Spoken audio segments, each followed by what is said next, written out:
يبحث عن الكرة في اللقطة الماضية، لكن أمامنا فرصة. محاولة رافينيا يدخل منطقة الجزاء، محاولة للتقدم بأول أهداف المباراة. حكم المباراة يطلب استمرارية اللعب في اللقطة الماضية. برشلونة في الموسم الماضي بطل الليغا السوبر الإسباني، وصل إلى نصف نهائي كأس الملك. فقط استقبل في الدوري الإسباني في 38 مباراة. هذه كرة بتصل، محاولة كوندي، الكرة في القائم خطيرة 1-0، لكن من جديد مايك مينيان يتصدى. لمسة للأمام من جانب فيرمان، لكن عادت الكرة للميلان. جيرو الله على التقدم على المحاولة، كرة خطيرة، فرصة الأول رايندرز، لكن تصدي من جانب بينيا. الميلان خطير في الكرة الماضية، كان ممكن أن يسجل هدف في مرمى البارسا. شوف هذه الكرة والانطلاقة بشكل ممتاز، تشيك إلى رايندرز، لكن أمامنا ركنية خلف بوليشيتش. نشاهد ونتابع الآن، عالية للأمام على القائم الثاني. أوه، ماذا ضاعت، ماذا أهدرت يا توموري في اللقطة الماضية في مباراة اليوم. رافينيا انطلق، رافينيا يحاول وسط مجموعة، رافينيا سدد الله. مينيان في المرمى يتصدى لكرة رافينيا، والكرة إلى ركنية. شوف هذا الأسلوب اللي يحاول من خلاله برشلونة أن يكسر هذا التعادل. انطلق فيها، وصلت إلى الزلزولي، خطير سريع الزلزولي، مزعج الزلزولي، مقلق الزلزولي داخل منطقة الجزاء. ماركوس ألونسو لم يستغلها ألونسو. جديدة مرتدة، وصلت إلى لياو. رافائيل انطلق فيها، رافائيل لياو، رافائيل إلى كوندي، رافائيل مر جول.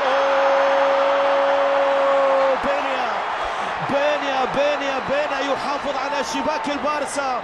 رافائيل يعذب كوندي في اللقطة الماضية. هل يفعلها لبلاوغرانا ويسجل في الثواني الأخيرة قبل نهاية شوط المباراة الأول؟ الله يا توريس، لكن مينيان في المرمى. رايندرز، رايندرز وصلت إلى لياو أمامه أراوخو يحاول. رافائيل،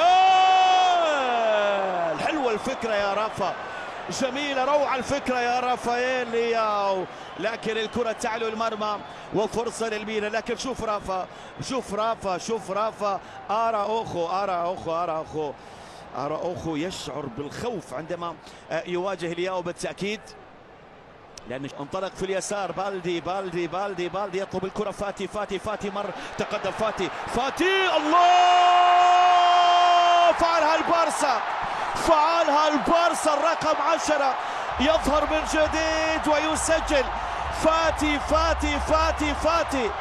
فاتي يسجل هدف روعة، يتقدم لبرشلونة بهدف مقابل الشيء. الله على الهدف الأول، الله على هدف أول لبلاوغرانا في مرمى البيج ميلان. فعلها الصغير فاتي وسجل هدف في منتهى الروعة. الكرة استلمها صاحب 20 سنة وصاحب القميص رقم 10 بالتأكيد. كل من يحمل هذا القميص في برشلونة. يستعيد هذه الكرة ديونج. رافينيا خطيرة عالية للأمام. فرصة الثانية روميو تضيع على فريق برشلونة في اللقطة الماضية.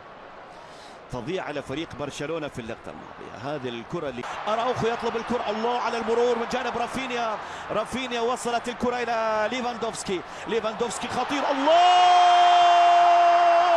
يا بارسا يا متعة، البارسا متعة. هدف ثاني أراوخو بعد صناعة من جانب ليفا، لكن هل فيها تسلل؟ نعم، كان في وضعية تسلل واضحة جدا. أراوخو 20 ب 72 مليون يورو، اللاعب البرازيلي. محاولة لياو، تقدم. التعادل للميلان. لا يا رايندرز، غير معقول ومش مقبول يا رايندرز في مواجهة المرمى. فرصة على طبق من ذهب. رافائيل لياو يمرر لي رايندرز، فرصة التعادل. رايندرز هو اللي بدأ الهجوم. الكرة من رافائيل، تلاعب في أراوخو. مرور الدقيقتين، وفي هذه اللحظات سيداتي نساتي سادتي، الحكم أليكس يطلق طبعا صفرة نهاية المباراة بفوز البارسا على الميلان بهدف سجله أنسو فاتي في الدقيقة 55، وبالتالي يحصل على نجومية هذه المباراة.